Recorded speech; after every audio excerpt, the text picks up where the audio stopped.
खबर देख रहे हैं आप, मैं हूं आपके साथ नेहा दुबे। कर्नाटक विजय से उत्साहित कांग्रेस मोदी सरकार को चौतरफा घेरने की कोशिशों में जुटी है। कांग्रेस समेत 19 दलों ने नए संसद के उद्घाटन कार्यक्रम का पहले ही बहिष्कार की घोषणा कर दी है। इससे बेहद ही असहज स्थिति पैदा हो गई है। बता दें, अब कांग्रेस ने नया हमला करते हुए प्रधानमंत्री नरेंद्र मोदी की अगुवाई में शुक्रवार को पूरे हुए केंद्र सरकार के 9 साल के शासन पर सवाल खड़े किए हैं। कांग्रेस के वरिष्ठ नेता राहुल गांधी ने भी मोदी सरकार के 9 सालों पर सवाल खड़े करते हुए कहा है कि झूठे वादों और जनता की दुर्दशा पर बीजेपी ने 9 साल की इमारत खड़ी की है। उन्होंने कहा कि महंगाई, नफरत और बेरोजगारी जैसी नाकामियां प्रधानमंत्री को इनकी जिम्मेदारी लेनी चाहिए। कांग्रेस का कहना है कि आज मोदी सरकार को 9 साल हो गए, लेकिन ये 9 साल हर क्षेत्र और हर वर्ग की बदहाली के साल हैं। कांग्रेस का कहना है कि 9 साल पूरे होने पर प्रधानमंत्री से हमारे 9 सवाल हैं। प्रधानमंत्री को चुप्पी तोड़कर इन 9 सवालों का जवाब देना चाहिए। कांग्रेस ने मोदी सरकार के 9 सालों के शासन पर सवाल उठाते हुए कहा है कि 9 सालों में देश की अर्थव्यवस्था गर्त में चली गई। ऐसा क्यों है कि देश में महंगाई और बेरोजगारी आसमान छू रही है? क्यों अमीर और अमीर हुए हैं? क्यों गरीब और गरीब हो गया है? सार्वजनिक संपत्तियों को मोदी जी के मित्रों को क्यों बेचा जा रहा है? आर्थिक विषमताएं क्यों बढ़ रही है? कांग्रेस पार्टी ने मोदी सरकार से सवाल पूछा है कि ऐसा क्यों है कि पिछले 9 सालों में भी किसानों की आय दोगुनी नहीं हुई है। काले कृषि कानूनों को रद्द करते समय किसान संगठनों के साथ हुए समझौतों को अभी तक लागू क्यों नहीं किया गया? एमएसपी की कानूनी गारंटी आखिर क्यों नहीं दी गई? कांग्रेस ने कहा है कि ऐसा क्यों है कि अडानी को फायदा पहुंचाने के लिए एलआईसी और एसबीआई में जमा जनता के खून पसीने की कमाई को दांव पर लगा दिया। भ्रष्टाचार को खत्म करने की बात करने वाले प्रधानमंत्री इस पर जवाब क्यों नहीं देते हैं कि अडानी की फर्जी कंपनियों में 20,000 करोड़ किसके हैं?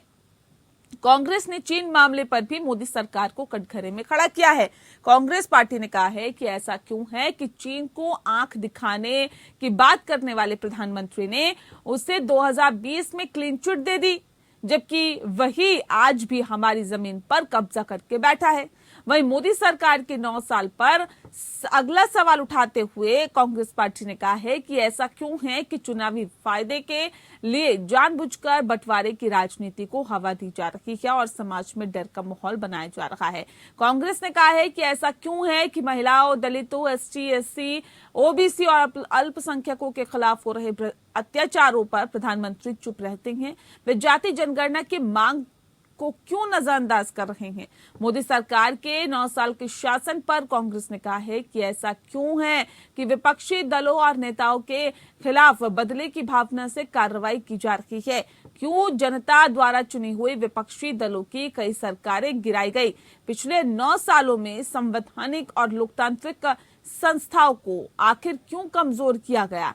कांग्रेस ने मनरेगा जैसी योजनाओं को कमजोर करने का आरोप लगाते हुए कहा है कि ऐसा क्यों है कि बजट में कटौती करके मनरेगा जैसी जन कल्याणकारी योजनाओं को कमजोर किया गया है। गरीब, आदिवासी एवं जरूरतमंदों के सपनों को कुचला जा रहा है। कांग्रेस ने मोदी सरकार पर कोरोना काल में मिसमैनेजमेंट का भी आरोप लगाया। कांग्रेस ने सवाल किया कि ऐसा क्यों है कि कोरोना के कारण 40 लाख लोगों की मौत के बाद उनके परिवारों को मुआवजा देने से मना कर दिया गया? क्यों अचानक लॉकडाउन करके लाखों कामगारों साथियों को घर जाने के लिए मजबूर किया गया और उन्हें उनके हाल पर छोड़ दिया गया?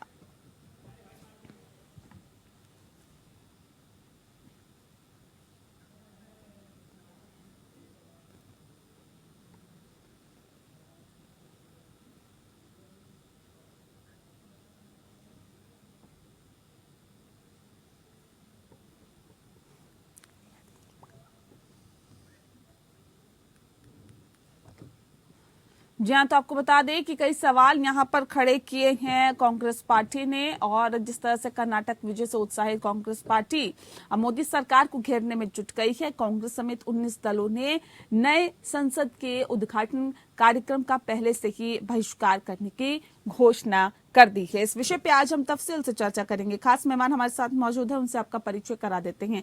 इस वक्त हमारे साथ राजेश सिंह जी हैं, नेता हैं भारतीय जनता पार्टी के। बहुत स्वागत है आपका। अरुणेश यादव जी हमारे साथ जुड़ गए हैं, डॉक्टर अरुणेश यादव, नेता है कांग्रेस के, आपका बहुत स्वागत है। और अमनप्रीत कौर जी हमारे साथ जुड़ गई हैं, राजनीतिक विश्लेषक है, आपका भी बहुत स्वागत है। इस खास कार्यक्रम की शुरुआत डॉक्टर अरुणेश यादव जी आपके साथ ही करते हैं, क्योंकि नए संसद भवन का उद्घाटन हो रहा है, लेकिन उससे पहले ही कांग्रेस पार्टी समेत 19 दलों ने इसका बहिष्कार करने की घोषणा कर दी। क्या वजह इसके पीछे है? देखिए, वजह स्पष्ट है। पहले तो जब ये नए संसद का शिलान्यास किया जा रहा था तभी हमने मना किया था कि और तमाम जो समस्याएं हैं, कोविड का समय चल रहा था तो दिक्कतें थी, बहुत ज्यादा दिक्कतें थी। बेरोजगारी के दिशा से देखा जाए तो प्रधानमंत्री जी कहते हैं कि हमारे पास उतना फंड नहीं है कि हम सरकारी नौकरियों को भरा जा सके। तो संसद जैसी एक संस्था को इसको टाला जा सकता था, लेकिन इसको नहीं टाला गया। संसद को, चूंकि प्रधानमंत्री जी को जो है उद्घाटन करने की बड़ी जल्दी रहती है, तो उन्होंने जो है संसद बनाई और संसद में जो तमाम, जैसे एक प्रक्रिया, संवैधानिक प्रक्रिया के तहत राष्ट्रपति जी को आमंत्रण होना चाहिए था, उपराष्ट्रपति जी को भी बुलाया जाना चाहिए था। हालांकि हमारी मांग तो ये थी कि राष्ट्रपति जी के जरिए उद्घाटन किया जाए, लेकिन अब उस मांग को भी नहीं माना गया। तो तमाम ऐसी चीजें हैं जिसका विरोध है, और विरोध करना जो है वो विपक्ष का काम होता है। विपक्ष अगर विरोध नहीं करेगा, काम है तो विरोध करना, इसलिए विरोध कर रहे हैं, मतलब बिना बात के विरोध किया जा रहा है। जो गलत नीतियां हैं उसका तो विरोध किया जाएगा। अब हम तो चुप नहीं बैठ सकते ना साहब। अगर सरकार कुछ मनमानी कर रही है, सरकार गलत काम कर रही है, तो हम विरोध नहीं करेंगे तो कौन विरोध करेगा? संसद भवन के उद्घाटन का आप विरोध कर रहे हैं, या प्रधानमंत्री इसका उद्घाटन करेंगे, राष्ट्रपति नहीं करेंगे, इसका विरोध कर रहे हैं। विरोध किस चीज का है? या फिर विरोध करने के लिए विरोध कर रहे हैं, या फिर विपक्ष का काम है, जैसा कि आपने कहा विरोध करने का, इसलिए विरोध कर रहे हैं? मुझे ये बताइए बिंदु वाइज, मतलब स्टेप वाइज मुझे बताइए, किस किस चीज का आपको विरोध है, किस किस चीज पर आपको आपत्ति है, जब कांग्रेस पार्टी कह रही कि ये नहीं होना चाहिए? देखिए, पहली बात तो हमने आपको बता दी कि नए संसद की अभी जरूरत नहीं थी। उसके लिए भी उस समय कांग्रेस पार्टी ने बाकायदा चिट्ठी लिखी थी, उस मांग को भी नजरअंदाज किया गया। फिर जब नई संसद का आप उद्घाटन कर रहे हैं तो वो उद्घाटन राष्ट्रपति, महामहिम राष्ट्रपति जी के जरिए होना चाहिए था, वो भी नहीं हो रहा। चलिए, कम से कम राष्ट्रपति जी को बुलाना चाहिए, आमंत्रित करना चाहिए। पुराने राष्ट्रपति, जो पूर्व राष्ट्रपति, उनको भी आमंत्रित करना चाहिए था। ये भी देखने में आया कि जब नई संसद का शिलान्यास हुआ तब उसमें भी पूर्व राष्ट्रपति जी की को शिलान्यास में आमंत्रित नहीं किया गया, उनकी अनदेखी की गई। तो अहम सवाल ये है कि जो दलित, आदिवासी, इनको सिर्फ आप वोट बैंक के लिए यूज करेंगे, क्यों ना ऐसी परंपरा बनाई जाए कि इन जो राष्ट्रपति हैं या उपराष्ट्रपति हैं, जो ऐसे संवैधानिक पद पे लोग हैं, तो इनके मान सम्मान का भी ध्यान रखा जाए। तो ऐसी तमाम चीजें हैं जो जिन पे प्रश्न उठते हैं, जिन पे सरकार की प्रतिबद्धता पे प्रश्न उठते हैं, तो इन चीजों का विरोध है। और हमें ये लगता है दलित आदिवासी की अगर आप बात कर रहे हैं तो राष्ट्रपति जब बनाया गया था उसमें कांग्रेस ने सपोर्ट किया था या विरोध किया था, इस बात को भी आप ध्यान रखिए। और इस बात को भी ध्यान रखना चाहिए कि जब द्रौपदी मुर्मू को राष्ट्रपति बनाया गया था और उस वक्त कांग्रेस ने क्या कहा था और क्या किया था और किसको सपोर्ट किया था, इस बात को भी नजरअंदाज नहीं किया जा सकता। खैर, हम मुद्दे पे आते हैं वापस। राजेश जी ये कह रहे हैं कि देखिए, अगर इस तरह से संसद भवन का अगर उद्घाटन हो रहा है तो वो राष्ट्रपति के जरिए होना चाहिए। इस बात पर कांग्रेस पार्टी को आपत्ति है कि प्रधानमंत्री उसका उद्घाटन करेंगे। कैसे देखते हैं? 16 मई 2014 को प्रधानमंत्री जी ने शपथ लिया, प्रधानमंत्री के उत्तरदायित्व का। मेरी आवाज आ रही है? जी, आवाज आ रही है आपकी। और 18 मई 2014 को, जिस पर ये लोग विश्वास करते हैं, भारत की एजेंसी नहीं, एक लंदन की एजेंसी संडे गार्जियन ने अपने प्रेस में उन्होंने वो छापा अपने प्रिंट में कि भाई भारत को आजादी भले 15 अगस्त 1947 को मिली हो, लेकिन जो गुलामी और ब्रिटिश हुकूमत की जो विचारधारा और दास्ता जो अभी मानसिकता में जिंदा है सरकार के, उससे आजादी आज मिलने जा रही है। आज जो प्रधानमंत्री पद की शपथ 16 मई 2014 को आदरणीय नरेंद्र मोदी जी ने लिया, तो विचारों की दास्ता से मुक्ति मिलने जा रही है पूर्ण रूप में। तो ये संडे गार्जियन ने लिखा था, लंदन की एजेंसी है नेहा जी। एक बात, दूसरी बात मैं कहता हूँ कि ये लोग तो पूरी तैयारी करते नहीं है। अरे भाई, आदरणीय तत्कालीन प्रधानमंत्री 1975 में इंदिरा गांधी जी ने भी ये संसद का उपभवन बनाया गया था, उसका उन्होंने खुद ही शिलान्यास किया था। तो उस समय उनको याद नहीं आई क्या राष्ट्रपति की महामहिम की भाई राष्ट्रपति से उद्घाटन करवाना चाहिए। एक 1987 में लाइब्रेरी एक बनाया गया संसद में, तो आदरणीय तत्कालीन प्रधानमंत्री राजीव गांधी जी ने उसका उद्घाटन किया। तो उस समय जो है वो उनको समझ में नहीं आया क्या कि इस समय भी सम्मान करना चाहिए राष्ट्रपति का। एक बात, दूसरी बात कि भाई ये राष्ट्रपति जी का ये कह रहे हैं कि भाई दलित का अपमान। अरे भाई, जब वो बन रही थी राष्ट्रपति तो आज मायावती जी ने क्या बोला, अभी 2 दिन पहले उन्होंने क्या बोला कि भाई ये लोग षड्यंत्र कर रहे थे कि कोई दलित महिला राष्ट्रपति बन करके राष्ट्रपति भवन में न पहुंचने पाए। तो कांग्रेस तो उसमें शामिल थी षड्यंत्र करने में। आज उनको बड़ी मान का याद आ रहा राष्ट्रपति जी के। अरे भाई, जिसका अपमान हो रहा है उन्होंने कभी एक शब्द बोला क्या महामहिम जी? ठीक है अरुणेश जी, ये परिपाटी जो चलती हुई आ रही है, इसको बदलने की बात कर रहे हैं क्या आप? नेहा जी, क्या प्रश्न है? ये जो परिपाटी जो चलती हुई आ रही है उसको बदलने की बात कर रहे हैं करेंगे तो ये हमेशा जो है भूतकाल की तरफ चले जाएंगे। विगत समय में कांग्रेस ने राजेश जी एक सेकंड, अरुणेश जी से सवाल मैं आ रही हूँ जी। और हमारे साथी को ये नहीं भूलना चाहिए कि जब दूर संचार क्रांति हो रही थी, राजीव जी कंप्यूटर लाने की बात कर रहे थे, स्वर्गीय श्री अटल बिहारी जी बैलगाड़ी लेके संसद पहुंच गए थे, क्योंकि वो उनका काम था, विपक्ष का काम था किसी भी नीति की, सरकार की नीति का विरोध करना, और हमने उसका सम्मान किया। उस समय किसी भी नीति की विरोध करना, क्या बोल रहे हैं अरुणेश जी? अगर सरकार जनहित की नीति बनाएंगे, बस आपका काम है विरोध करना, इसलिए आप विरोध करेंगे। मैं जो कह रहा हूँ, आप पहले बात को समझ। मैं समझ रही हूँ आपकी बात। आप जो कह रहे हैं करते हैं तो हमारे बीजेपी के जो साथी हैं वो चले जाते हैं भूतकाल में कि कांग्रेस ने साहब ये किया, कांग्रेस ने साहब वो किया, और पुरानी चीजों का हवाला देना शुरू कर देते हैं। भाई देखिए, इनको ये नहीं भूलना चाहिए कि अब आप सत्ता में हैं तो सत्ता में सवाल आपसे होंगे, आपसे महंगाई पे सवाल होंगे, आपसे बेरोजगारी पे सवाल होंगे, आपसे जो 2 करोड़ रोजगार आप देने का वादा कर रहे थे, आपसे उस पे भी सवाल होंगे। सिलेंडर की कीमत जो आपने इतनी बढ़ा दी है तो आपसे उस पे भी सवाल होंगे। किसानों की आय आपने जो डबल करने का वादा किया इससे पहले जो उद्घाटन हुए हैं उसमें की बात हो रही थी, उसमें राष्ट्रपति का सुन लीजिए, इससे पहले जो उद्घाटन हुआ है उसमें राष्ट्रपति की भूमिका क्यों नहीं थी? क्यों नहीं उनसे करवाया गया था उद्घाटन? अरुणेश जी, हेलो, आवाज आ रही है आपको? जी जी जी। इससे पहले जो उद्घाटन हुए उसमें राष्ट्रपति की भूमिका क्यों नहीं थी? उनसे उद्घाटन क्यों नहीं कराया गया था? तब क्रेडिट लेने की होड़ कहाँ लगी हुई थी? क्यों लेना था क्रेडिट? हेलो सर, आवाज आ रही है? मैं आवाज नहीं सुन पा रहा हूँ। हेलो, ठीक है, मैं आपका रुख करती हूँ। अमनप्रीत जी, अब सवाल इस बात को लेकर है, देखिए यहाँ जल्दी से राजेश जी, जल्दी से 10 सेकंड में जवाब दीजिए। हाँ, देखिए नेहा जी, क्या है ना कि ये लोग संसद भवन का वो विरोध नहीं कर रहे हैं। भाई आप प्रश्न खड़ा करिए, मैंने तो कहा कि विपक्ष प्रश्न नहीं खड़ा करना चाहिए, लेकिन अगर भारत को विचारों को और भारत की जो बिल्डिंगें बनी हुई है, अगर वो गुलामी का प्रतीक है, अगर उससे मुक्ति प्रधानमंत्री जी दिला रहे हैं और आत्मनिर्भर भारत की तरफ कदम और एक बढ़ा रहा है और लोकतंत्र को मजबूत करने की बात आ रहा है कि अब भारत के द्वारा निर्मित संसद में अगर लोग बैठेंगे तो उसमें इनको समस्या क्या आ रही है? हम तो भारत को आत्मनिर्भर बना रहे हैं ना नेहा जी। हम तो भारत को जो एक मानसिकता है, ये तो कह रहे हैं ना कि देखिए महंगाई, नफरत और बेरोजगारी जैसी नाकामियों को छुपाने की कोशिश यहाँ पर की जा रही है। इसकी जिम्मेदारी क्यों नहीं प्रधानमंत्री नरेंद्र मोदी लेते?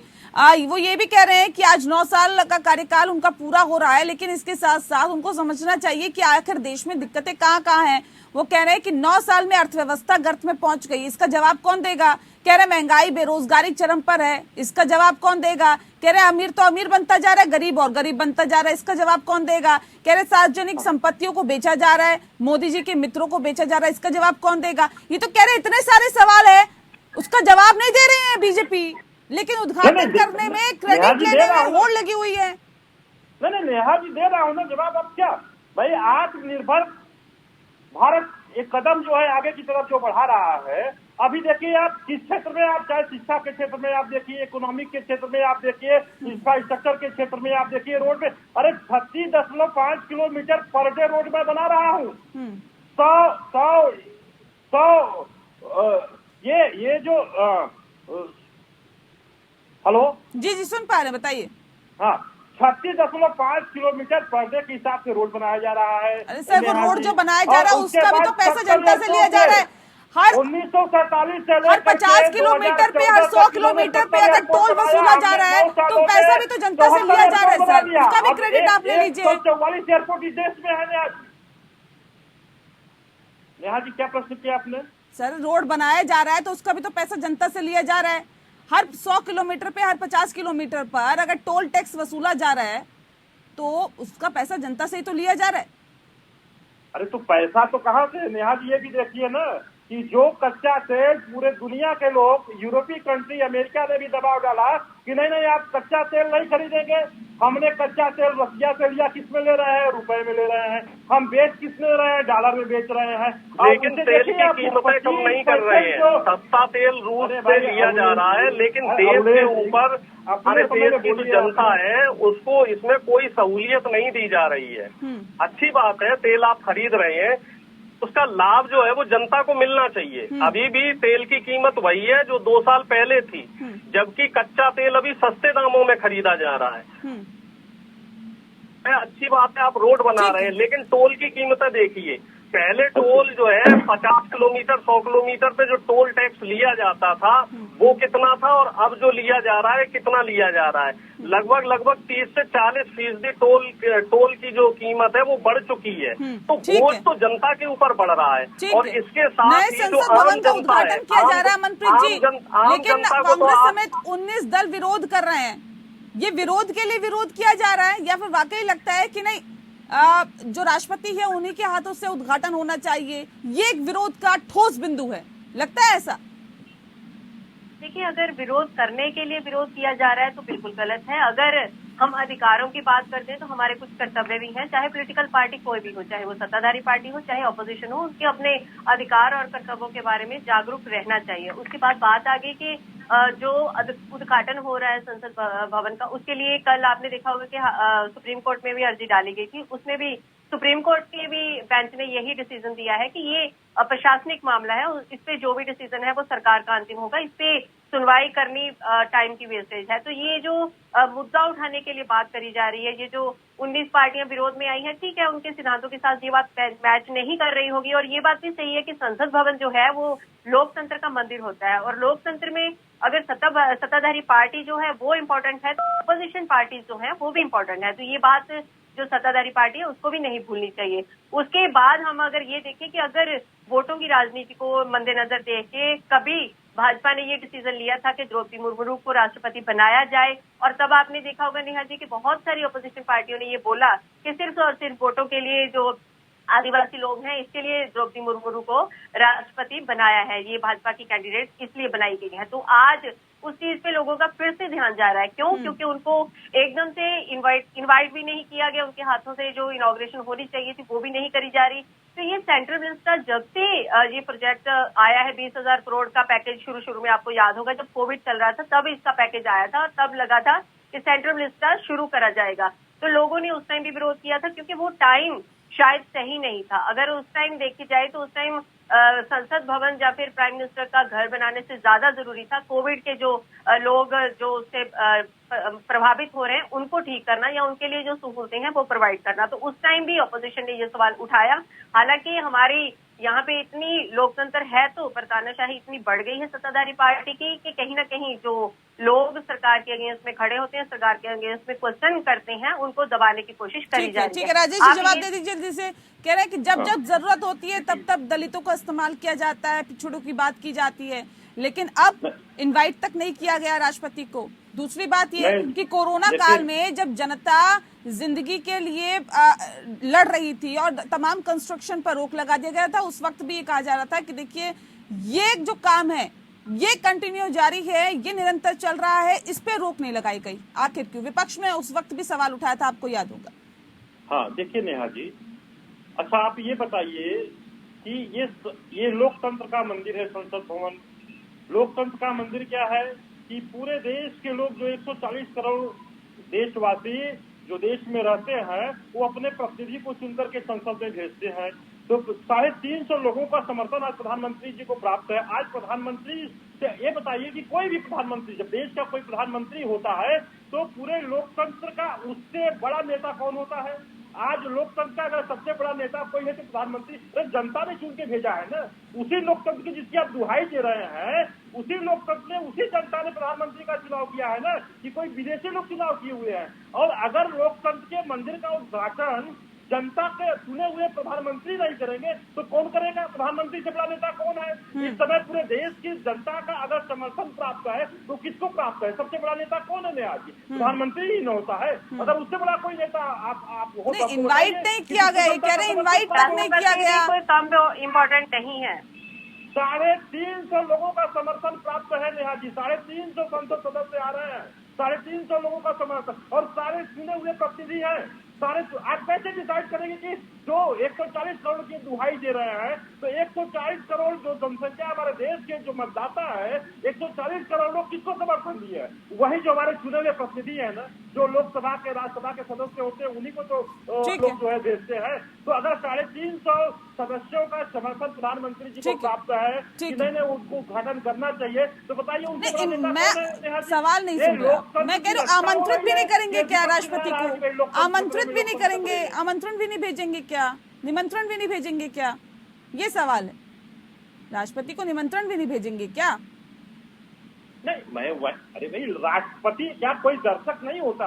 महामहिम राष्ट्रपति बहुत बड़ा मतलब पद होता है, देश का गरिमा होता है। अगर कहीं पे मुख्य अतिथि के रूप में प्रधानमंत्री जी हैं, प्रधानमंत्री जी अगर उद्घाटन करें तो राष्ट्रपति को बुलाना क्या सही है? आप बताइए। राष्ट्रपति को बुलाने का मतलब होता है कि सर्वोच्च पद है देश का। ठीक है अमनप्रीत जी, जल्दी से 10 सेकंड आपके पास, जल्दी से अपनी बात कहना चाह रहे हैं। ये जो इन्होंने बोला कि जो प्रधानमंत्री हैं वो 140 करोड़ जो हमारे देश की जनता है उनके चुने हुए हैं, उनके प्रतिनिधि है। ये बात प्रधानमंत्री भूल जाते हैं जब वो भाजपा के लिए प्रचार और प्रसार करने जाते हैं। और दूसरी बात कि अगर 20 पार्टियां अपोजिशन भी खड़ी हैं, राजनीतिक जो दल हैं, उन्होंने ये बोला है कि हम संसद भवन के इनॉग्रेशन में नहीं जाएंगे, तो वो जो राजनीतिक पार्टियां हैं, वो जो राजनीतिक लीडर हैं, वो भी लोगों के द्वारा ही चुने गए प्रतिनिधि हैं। वो भी लोगों ने ही चुन के भेजे। ठीक है, लोगों की ही आवाज है। देखिए, मैं अपने साथी से ये कहना चाह रहा हूँ कि किसको बुलाना है और किसको नहीं बुलाना है। और दूसरी सबसे महत्वपूर्ण बात ये है कि संसद में अगर 350 संसद में अगर 350 सांसदों का इन्हें समर्थन प्राप्त है, तो लगभग 250 के आसपास जो सांसद है वो विरोध में भी है। और मुख्य बात ये है कि विपक्ष को भी एक जगह मिलनी चाहिए। पिछले कुछ दिनों में ये देखने में आ रहा है कि विपक्ष को सवाल नहीं करने दिए जाते हैं, संसद को म्यूट कर दिया जाता है। विपक्ष का कोई नेता सवाल करता है तो उसकी सदस्यता खत्म कर दी जाती है, उसके ऊपर फर्जी केस लगवाए जाते हैं। सवाल नहीं कर सकते आप। तो ये हम लोकतंत्र की तरफ जा रहे हैं या हम फिर से जो है राजशाही की तरफ जा रहे हैं? राजेश जी, ये तो महत्वपूर्ण सवाल है। साथ ही साथ देखिए, जिनसे का आपने दुहाई दी, हिंडनबर्ग की भी एक रिपोर्ट आई थी जिसको आप नकार देते हैं। जहां पे तारीफ होती है उसकी दुहाई दी जाती है। उस चीज को समझने की जरूरत है कि आखिर अगर विपक्ष विरोध कर रहा है तो क्यों कर रहा है, और विपक्ष को भी ये चीज समझने की जरूरत है कि अभी तक किस परिपाटी पर काम होता हुआ आया है, उसको क्या नजरअंदाज किया जा सकता है। अगर लोकतंत्र के मंदिर का उद्घाटन हो भी रहा है तो लोकतंत्र का नेता कौन है या फिर प्रधानमंत्री कौन है, इस बात को भी नजरअंदाज नहीं किया जा सकता। इस बात को भी समझना चाहिए, क्या विरोध के लिए सिर्फ विरोध हो रहा है या फिर इसके पीछे की कांग्रेस की रणनीति बहुत बेहतर तरीके से काम कर रही है। बहुत शुक्रिया आप सभी मेहमानों का हमारे साथ इस खास चर्चा में शामिल होने के लिए। कांग्रेस को जाहिर तौर पे एक संजीवनी मिल गई है कर्नाटक के विधानसभा चुनाव के बाद से, जिस पर बहुत बेहतर तरीके से कांग्रेस आगे बढ़ रही है और अपनी रणनीति को आगे बढ़ा रही है। लेकिन इसका कितना फायदा मिलेगा ये आने वाला वक्त बताएगा। मुद्दा में फिलहाल इतना ही। नमस्कार।